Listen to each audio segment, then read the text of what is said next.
Hello la team, j'espère que vous allez bien. I'm back sur YouTube après un mois de vacances. Je reviens fraîche, motivée, zen et prête à vous sortir plein de super contenus dès cette semaine pour la rentrée, que ce soit des contenus fitness ou des contenus divertissants. Donc pense tout de suite à t'abonner à la chaîne, ça te permettra de me soutenir dans mon travail et je t'en serai extrêmement reconnaissante. Donc tu peux faire pause tout de suite à cette vidéo, cliquer tout de suite sur le bouton t'abonner, tu seras vraiment un petit cœur en peanut butter si tu fais ça. Et c'est pas mal, surtout si tu viens régulièrement regarder mes vidéos sans être abonné. Oui, je sais, j'ai du mal à le croire moi-même, mais tu peux rattraper cette erreur. N'hésite pas également à mettre un petit like et un petit emoji cœur justement en commentaire, ça permettra de relancer ma chaîne au niveau de l'algorithme qui m'a un peu oublié, comme j'étais pas là pendant un mois. J'en profite également au début de cette vidéo, avant de partir en vacances, je vous ai sorti justement la vidéo bilan de ma sèche. J'ai jamais eu autant de commentaires sur toutes mes vidéos YouTube confondues. Il y a eu plus de 2000 commentaires. D'habitude, quand il y a 2000 commentaires, il y a toujours de la merde dedans. Là, je les ai tous lus pendant mes vacances. Vous avez été d'un soutien, d'une gentillesse, d'une présence incroyable. Donc, je l'ai dit dans ma story sur Instagram, mais je vous le réitère à vous sur YouTube parce que vous êtes les premiers concernés. Merci du fond du cœur, vraiment et sincèrement. Bon, aujourd'hui, je reviens pas avec la vidéo la plus marrante du monde. Vous l'avez vu dans le titre et sur la vignette. C'est un choix volontaire parce qu'on arrive à la fin de l'été et c'est quelque chose qui s'est passé il y a de cela quelques semaines et on va faire des rappels importants dans cette vidéo. Disclaimer, aujourd'hui on va parler de sujets sensibles, trigger warning, on va parler TCA, troubles du comportement alimentaire, anorexie et décès. Donc si c'est des sujets qui te touchent ou qui te mettent mal à l'aise, tu dois quitter cette vidéo maintenant, je ne t'en voudrais pas, préserve-toi, c'est le plus important. Et on se retrouvera la semaine prochaine pour une autre vidéo. Allez hop, générique.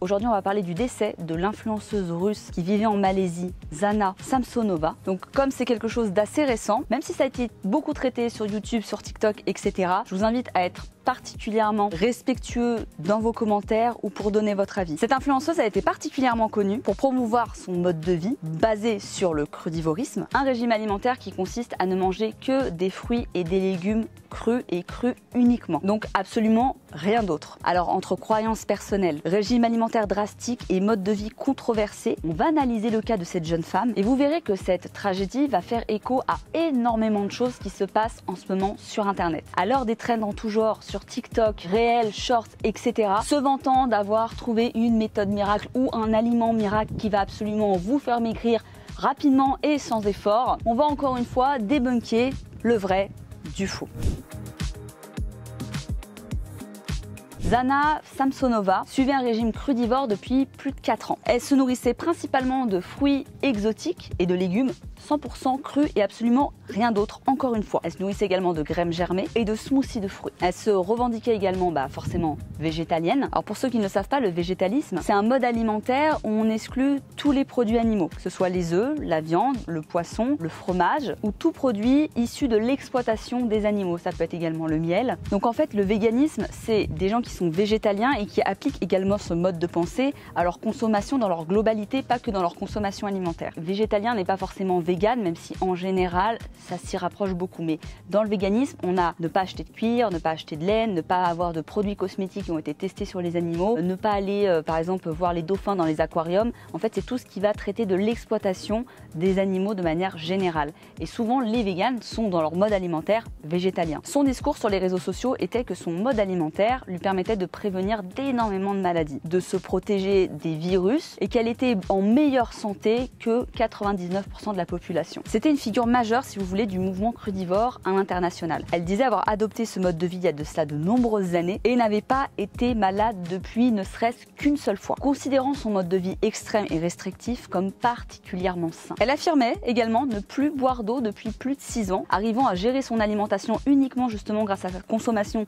de fruits et de légumes ou en buvant par exemple de l'eau de coco. Les causes de sa mort n'ont pas été explicites encore à l'heure d'aujourd'hui, cela fait à peu près 4 à 5 semaines que son décès a été révélé au grand public. Et donc il y a énormément de gros raccourcis qui ont été faits par des TikTokers ou par des médias qui ont directement incriminé le fait qu'elle ait mangé crudivore et que c'est ça qui l'a tuée. Même s'il y a un lien de cause à effet, lorsqu'on a interrogé sa famille, notamment sa mère, elle a expliqué que sa fille était atteinte d'anorexie. Donc moi-même, j'ai joué sur ça pour vous attirer sur cette vidéo, bien entendu. On connaît les codes de YouTube, c'était volontaire. L'important maintenant, c'est le contenu. Donc elle avait déjà déjà un régime alimentaire qui était ultra restrictif, couplé en plus de ça à des troubles du comportement alimentaire, même ça va au-delà du trouble, là c'est une maladie. L'anorexie est une maladie mentale liée à l'alimentation. Donc ça veut dire qu'elle se nourrissait déjà que de fruits et de légumes crus, mais de cela en plus en très petite quantité. Et qu'elle était arrivée à se nourrir de moins en moins au fur et à mesure de la dernière année écoulée. Sa mère a déclaré dans les médias que sa fille était décédée d'ailleurs d'une infection du choléra. Je vous rappelle qu'elle vivait en Malaisie. Elle a chopé ça et elle en est décédée justement parce que son corps était terriblement affaibli, plus de système immunitaire, énormément de carences, un organisme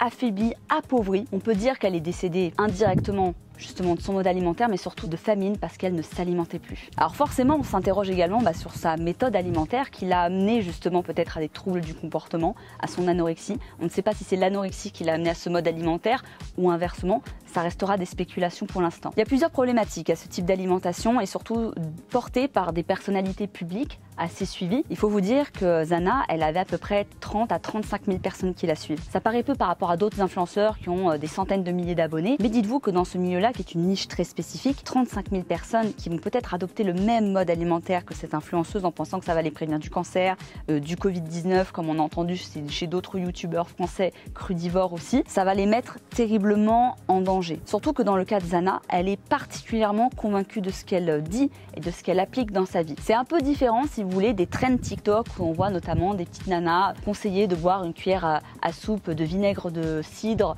avant chaque repas parce que d'un seul coup finalement c'est une révélation, c'est ça qui va les faire maigrir, ça va leur faire brûler plus de graisse, etc. Tous ces trucs qui sont faits principalement, on va pas se mentir, pour buzzer sur les réseaux et qui sont repris parce que ça buzz, en bien ou en mal. Là, on est sur un cas d'une personne qui est profondément convaincue, un peu comme ça les gourous de secte qui finissent par se convaincre même de leur discours. Je dis pas que c'est une gourou de secte, mais elle est finalement arrivée à s'auto-convaincre que ce qu'elle faisait était particulièrement sain, particulièrement bon pour elle, et en plus de ça, couplé à sa maladie. Donc c'est un message qui était hyper dangereux à partager à sa communauté. Elle manquait donc cruellement de protéines. Quand tu es adepte du régime crudivore, la problématique c'est que tu ne manges que des fruits et des légumes crus.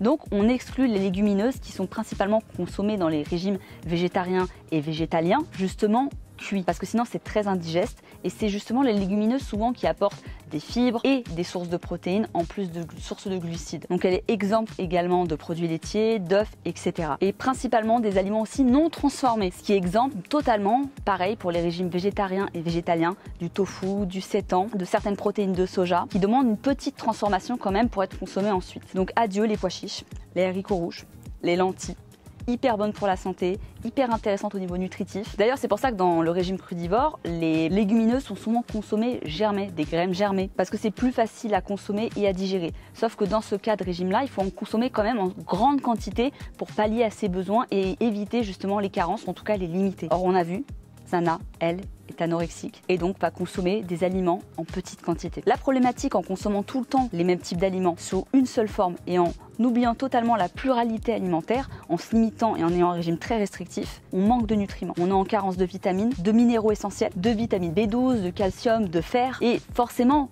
comme elle est crudivore et qu'elle évite tous les produits transformés, on ne peut pas se complémenter quand on est comme ça. Il y a des risques pour la santé, on l'a vu pour elle dans son cas-là, hélas. On a une baisse drastique du système immunitaire, ce qui entraîne qu'après, en fait, tu peux choper absolument tout et n'importe quoi. C'est pour ça qu'il y a énormément de malades dans certains hôpitaux qui, à force justement de traitements en chimiothérapie, notamment pour les cancéreux, qui n'ont pas forcément décédé toujours du cancer, mais qui peuvent très bien choper une bactérie, tout simplement parce que leur système immunitaire est baissé à cause de la chimio et qui vont être beaucoup plus faibles. Elle a souffert également de déshydratation.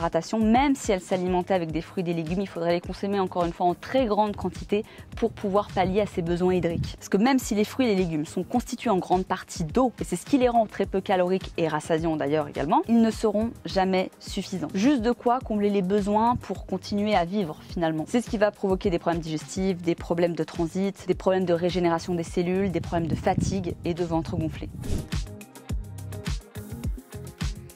Certains proches de Zana ont expliqué que les derniers temps où ils l'avaient vue, ils l'avaient trouvée particulièrement affaiblie, transformée physiquement. Un ami à elle a été interviewé et avait expliqué que par la suite, lorsqu'il l'avait croisée à Phuket, quelques mois avant son décès, il avait été particulièrement horrifié de son état et de son extrême maigreur. Il vivait dans un appartement juste au-dessus du sien. Pendant quelques mois, ils vivaient un petit peu ensemble, ils se fréquentaient à Phuket, puisque je vous rappelle qu'elle vivait en Malaisie. Et il avait peur tous les jours en vue de son état et de la manière dont elle s'alimentait, de la retrouver décédée dans son lit ou sur son palier, quoi. Dans tous les cas, l'anorexie tue. C'est une maladie mentale extrêmement grave, c'est une pathologie qui demande une prise en charge qui est très dure à déceler, c'est une maladie vicieuse qui est invisible, à part quand on est dans un état de maigreur absolu. Et la plupart des proches qui ont témoigné justement à la presse, dans les différents articles que j'ai pu trouver justement sur le sujet au moment où je vous ai préparé ces vidéos, ont essayé de tirer la sonnette d'alarme, ont essayé de la faire aider, de la faire hospitaliser, et Zana continuait de tenir le discours comme quoi son mode de vie était très sain, que son mode de vie l'aidait beaucoup plus et la mettait en meilleure santé que son entourage, qui mangeait sûrement un peu plus de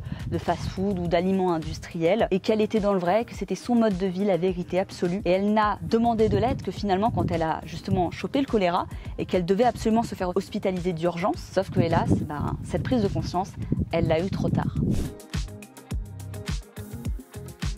Alors pourquoi j'ai décidé de commencer mon retour sur YouTube avec cette vidéo un peu, on va dire, dramatique quand même, on est sur le décès de quelqu'un, pas hyper joyeux, pour un retour de vacances, car avec l'avènement de TikTok, particulièrement TikTok, encore plus d'Instagram parce qu'il y a cette tendance au trend, quoi qu'il en coûte. Instagram est quand même une plateforme où il y a aussi des dérives, du fake, etc. On est d'accord. Mais sur TikTok, le culture c'est buzzer, faire en sorte que ton réel perce, et pour ça, plus tu fais un truc extravagant, voire même mise en scène que tu ne fais même pas dans ta vraie vie, plus ça marche. Sauf qu'il y a des gens influençables sur TikTok. Il y a des jeunes, il y a des gens qui sont pas très éduqués en alimentation et en sport et qui vont commencer à suivre des personnes tout simplement parce qu'elles commencent à maigrir grâce à un régime crudivore ou à des tendances à la con avec des trucs parfois dangereux. On en a parlé d'ailleurs dans une autre vidéo que je vous mettrai à l'écran avec les traitements Ozempic qui étaient volés aux malades diabétiques pour justement maigrir rapidement, et c'était une trend aussi qu'on voyait passer, les stars américaines faisaient, etc. De l'extérieur, on pourrait se dire, mais elle mange des fruits et des légumes, c'est hyper sain les fruits et les légumes. Justine, tu nous en parles dans toutes tes vidéos, tu nous dis que c'est le goal, faut en prendre vraiment tous les jours. Zana dit, manger moins de produits transformés, être au contact de la nature, consommer ce que tu plantes dans ton jardin et ce que tu vas faire toi-même. Elle consomme moins de viande animale qui est souvent très acidifiant pour l'organisme et nocif. Ça a été reconnu dans de nombreuses études que la viande rouge était très mauvais, et en plus de ça, la surconsommation de viande animale est mauvaise pour la santé. Alors au premier abord, on pourrait se dire peut-être qu'elle a raison quand même. Couplé en plus de ça à ses posts où elle montrait justement son mode de vie, qu'elle allait bien, qu'elle tenait un discours hyper positif autour de ce mode alimentaire, elle a dû convaincre et faire basculer des gens justement dans le crudivorisme absolument drastique. J'ai vu des commentaires sous ces posts de gens qui affirmaient après son décès faire la même chose depuis 6 ans et aller parfaitement bien. Je vous rappelle, c'est le discours qu'elle a tenu également pendant des années. Sauf que derrière ce type de discours, derrière ce type de méthode un peu miracle, ça fait vraiment penser à des... pour le coup, c'est vraiment les fameux régimes drastiques. Il peut se passer énormément de choses, des problèmes de santé graves, des troubles du comportement alimentaire. C'est un peu comme les couples parfaits sur Instagram. Tu sais jamais ce qui se passe une fois que les caméras sont éteintes et comment ça se passe dans le privé. Là, pour ça, c'est pareil. Il faut pas se baser uniquement sur l'esthétique d'une personne que vous voyez sur les réseaux sociaux, qui vous dira que tout va bien, qu'elle mange super sainement, qu'elle a une vie super clean, que tout est ok, parce qu'on n'en sait fichtrement rien. Ton corps, pour éviter qu'il s'affaiblisse et que tu sois en restriction permanente, il a besoin de protéines, il a besoin de glucides, il a besoin de lipides. Si tu as besoin de perdre du poids, sur ma chaîne, tu trouveras des dizaines et des dizaines de vidéos sur le sujet qui vont te permettre d'inclure ça dans un quotidien de manière saine et on va dire accessible. Il faut trouver l'équilibre justement entre produits sains et puis quelques produits industriels. Le but, c'est pas de se couper absolument de tout, mais dès le moment que vous rencontrez quelqu'un sur les réseaux sociaux qui vous interdit de manger un certain type d'aliments en dehors de éventuellement croyances spirituelles, je pense notamment aux musulmans qui ne peuvent pas manger de porc, je pense notamment à ceux qui ont des allergies ou par conviction comme le végétalisme, mais qui vont trouver des alternatives pour justement avoir quand même leurs apports. Là, c'est vraiment le côté sectaire de l'alimentation, vraiment à son prisme, quoi. Donc non, un influenceur, même ultra fit, ultra sec, ultra dessiné avec votre body goal qui vous sort des trucs ultra restrictifs, n'écoutez pas ce qu'il dit. Et on en a vu plein ces dernières années se casser la gueule après dopage, faire des yo-yo de poids, être hospitalisé, avoir des problèmes au niveau de leur analyse de sang. Non, le corps ultra mince que certaines présentent sur les réseaux sociaux n'est pas forcément égal à bonne santé. Cette vidéo, elle est avant tout là pour te faire réfléchir un petit peu à ce que tu consommes sur les réseaux sociaux. Vous arriviez à prendre un peu du recul sur ce que vous consommez, que vous ayez un œil un peu plus critique sur les contenus et les personnes que vous suivez. Tu ne pourras jamais savoir le réel état de santé d'une influenceuse si elle te dit en plus de ça toute la journée qu'elle va très bien. De temps en temps, elle mange des petits gâteaux, qu'elle dit miam miam, je suis gourmande. Enfin, t'en sais rien en fait. Une autre proche de Zana, une de ses amies, avait expliqué que les derniers mois où elle l'avait vue, elle avait les jambes toutes gonflées, il y avait de la lymphe qui coulait de ses jambes.